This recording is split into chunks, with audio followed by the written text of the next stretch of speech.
Have you ever wondered deep down in your mind why it seems so exhausting to be good all the time? Have you ever felt that something is wrong with living in a constant attempt to please, to be blameless, to never make mistakes? Well, I need to tell you something that perhaps no one has ever had the courage to say.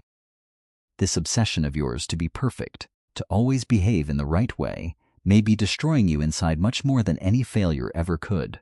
You who are trying to control every word, every gesture, every thought, so as not to disappoint anyone. How many times have you smiled when everything inside you wanted to cry? How many times have you offered help when in reality you desperately needed to be helped? I know, because millions live this way, trapped in an invisible trap. A prison made not of iron bars, but of silent rules that teach us that we must always be good, generous, humble, altruistic. And yes, I know these words sound beautiful, but Arthur Schopenhauer, one of the most relentless philosophers the world has ever seen, saw something deeply disturbing in them. Constant goodness may just be a mask. Schopenhauer said that there is something stronger than all our moral convictions, the will, a blind, powerful, selfish force that moves us even when we pretend to be above it. He believed that by trying to suppress this will by incessantly fighting to be perfect, you do not become a better person. You become fragmented. You split into two, the one who feels and the one who pretends. And this division creates suffering, a silent suffering that you carry alone while everyone praises how good you are. And here is the truth that few have the courage to face. Often all this virtue, this sweetness, this infinite patience is not altruism. They are desperate strategies to ensure approval and avoid the terror of rejection. And the more you force this goodness, the more a hidden poisonous resentment grows inside you, a bitterness that you do not dare to admit even to yourself. Because that would be to admit that your goodness has a price, that it expects something in return. But I want to ask you an honest question. What good is it to be loved by everyone if you cannot even love yourself? What good is it to be seen as a wonderful person if you live exhausted, crushed under the weight of your own expectations, living in a theater where your true essence never steps on stage? Perhaps no one has told you, but Schopenhauer believed that true compassion does not arise from the conscious effort to be good. It emerges when we accept who we truly are, including the ugly, selfish, imperfect parts. When we let the masks fall, something genuine is born, the realization that we all share the same pain of existence. And only then are we capable of acts of kindness that require nothing in return, that flow naturally like water from a spring. So, if you feel that being good all the time is like carrying invisible chains, I invite you to stay with me until the end of this video, because today I want to show you that the pursuit of moral perfection may be your greatest prison, and that the key to true freedom lies precisely in embracing your imperfection. Since childhood, you have heard that you should be good. Being good has become not just a quality, but a moral obligation. The problem is that no one ever told you the other side of this story. No one told you that this ideal of absolute goodness can be one of the cruelest prisons you will ever know. You start believing that you are just being a good person. But without realizing it, you begin to shape every gesture, every word, every expression on your face to fit the mold of what others expect from you. How many times have you found yourself saying yes when everything inside you was screaming no? Imagine a colleague asking you to stay late for the third night in a row. You're exhausted. You already promised your family you'd be home. Every part of you wants to say no. But instead you smile and say, sure. Not because you truly want to help, but because you're afraid that saying no will make you seem selfish, difficult, or uncooperative. You leave the office praised as a team player, yet spend the drive home quietly resenting everyone, including yourself. This is the trap of absolute goodness. You are trained to endure, forgive, and yield always. You start measuring your worth based on how much you please others, living on an emotional seesaw where every compliment fuels the role, and every criticism stabs. This is not virtue. This is slavery. Arthur Schopenhauer saw all of this with brutal clarity. He believed that the human will, this unconscious and incessant force that drives us, is selfish by nature.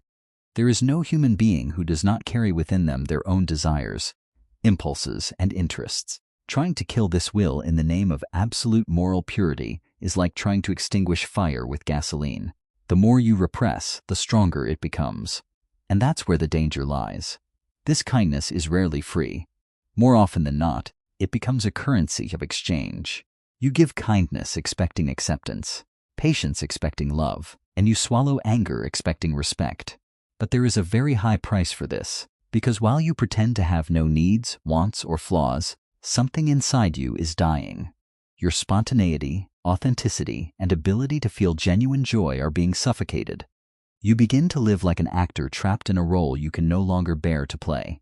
And when the curtain falls and you are alone, you feel an emptiness you cannot explain.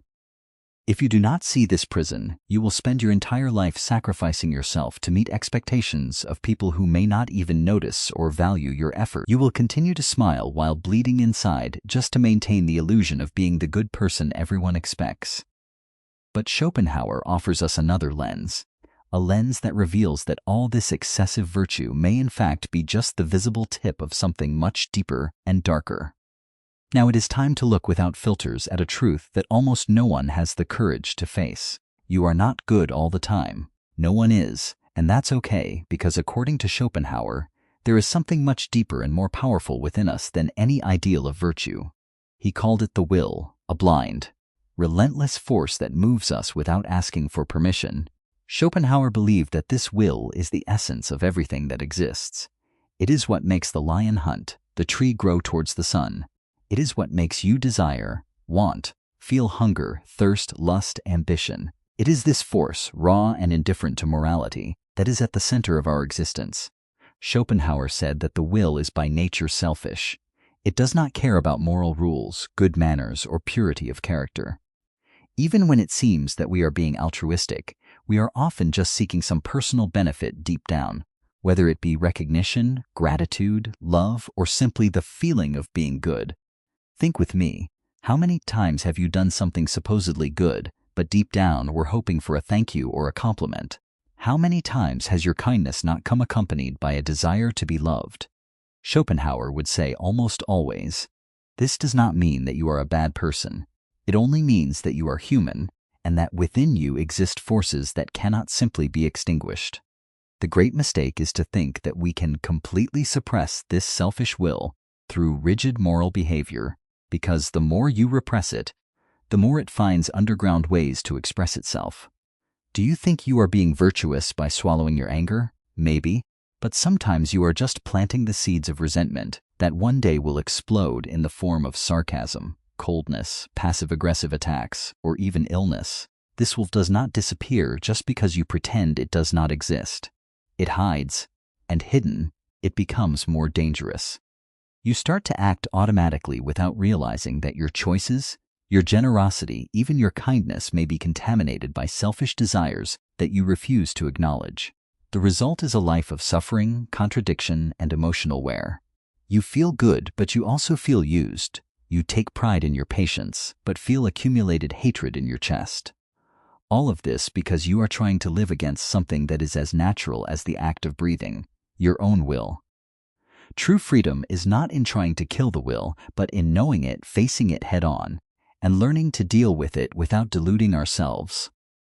What happens when you sacrifice everything to be seen as a good person? It's time to talk about self-sacrifice.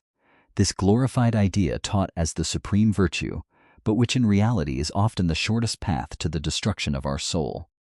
How many times have you put the needs of others above your own, ignored your limits, or hidden your sadness just to maintain the title of a good person? Arthur Schopenhauer saw this with surgical clarity. For him, the constant act of self-sacrifice is not an act of virtue, but a symptom of emotional slavery. It is the will disguised as kindness. When you sacrifice yourself all the time, you are almost always expecting something in return. The problem is that this payment almost never comes. You keep smiling, but inside you are collecting small emotional bills that are never paid. Think of a parent who spends years sacrificing everything for their children without ever expressing their own needs. Then one day, during a simple disagreement, they suddenly say, "After everything I've done for you," the anger did not appear in that moment. It had been accumulating silently for years. You spend so much time ignoring your own limits that when the pressure finally becomes unbearable, the explosion comes, destroying your inner peace. You become someone who cannot say no, carrying burdens that were never yours to carry. Little by little, you start to disappear. You cease to exist as an individual and begin to exist only as the function you perform in the lives of others. Society admires and glorifies self-sacrifice. But Schopenhauer would say there is no freedom in compulsive virtue because it is just another way for the will to exert its dominance using the mask of morality. Stay with me, because virtue can be used as an extremely sophisticated form of manipulation. Yes, manipulation. And I know that this word sounds offensive, but if you have the courage to look deep, you will realize that it is not uncommon for our supposed goodness to be laden with hidden intentions. Think with me. How many times have you been kind or offered help to create an emotional debt? This is disguised will, dressed in the elegant clothes of morality, making moral manipulation dangerous because it is almost invisible. Imagine a friend who never asks for anything directly. Instead, they are always available, always generous, always saying yes. But the first time you cannot help them, they become cold and distant. They never accuse you outright. They simply make you feel guilty. Their kindness was never completely free.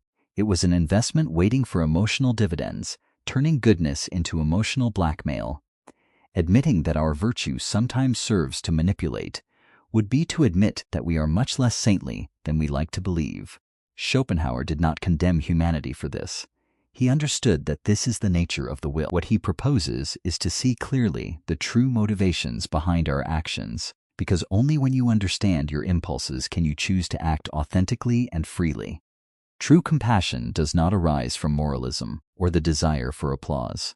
The compassion Schopenhauer speaks of has nothing to do with the superficial and sentimental version that society displays. For him, compassion is not crying for someone on the news or posting messages on social media just to look good. True compassion arises when you feel in your flesh that another's pain is also your pain. Compassion is the only true foundation of morality because in it the boundary between self and other dissolves. It is no longer I helping you. It is simply pain recognizing pain. Imagine seeing a stranger sitting alone outside a hospital, staring at the ground with tears in their eyes. You know nothing about them. You don't ask whether they deserve sympathy. For one brief moment, you simply recognize something painfully familiar, the same vulnerability that exists inside you. According to Schopenhauer, that is where genuine compassion begins. When you begin to feel this real compassion, you stop trying to appear good. You no longer need to force gestures of charity or live in the theater of moral perfection. Kindness begins to flow naturally without calculation, without expectation of return. You help because you cannot do otherwise. You alleviate another's pain because you feel it is your own pain. Spontaneous compassion destroys the illusion that morality is a rigid set of rules. It frees you from the anxiety of pleasing, the constant fear of failing, and the exhaustion of maintaining an immaculate image. It is precisely when you acknowledge your own darkness that you can look at others without judgment. You understand that no one is only virtue or only vice. You are also imperfect. And paradoxically, it is this imperfection that makes you capable of real empathy. Trying to be perfect all the time is a brutal form of violence against oneself. Every time you force yourself to be immaculate, stifle your anger, or swallow your pain to appear virtuous, you are betraying the most essential part of your humanity. Real virtue does not arise from the effort to be perfect. It arises from the sincere acceptance of our own imperfection. When you stop fighting against your nature, you begin to see that everyone around you is also struggling. You recognize that every human being without exception carries desires, fears, and contradictions. And it is precisely there, in that moment of raw humility, that genuine compassion arises. The will is still there, but now you see it, and consciously choose not to be its slave. Imagine the relief of being able to say, I am not perfect, and that's okay. Imagine the weight that would lift from your shoulders if you no longer had to maintain the facade. Because in the end, the paradox is simple. The more you accept your own imperfection, the freer you become for genuine acts of kindness. There is nothing more beautiful than helping someone without expecting anything in return, and nothing more human than recognizing that above all, you also need help, understanding, and forgiveness. If any part of what I said here resonated with you, share it in the comments. And if this video brought you reflections or some relief, don't forget to subscribe to the channel. Watch the next video to continue this journey of self-discovery. See you there.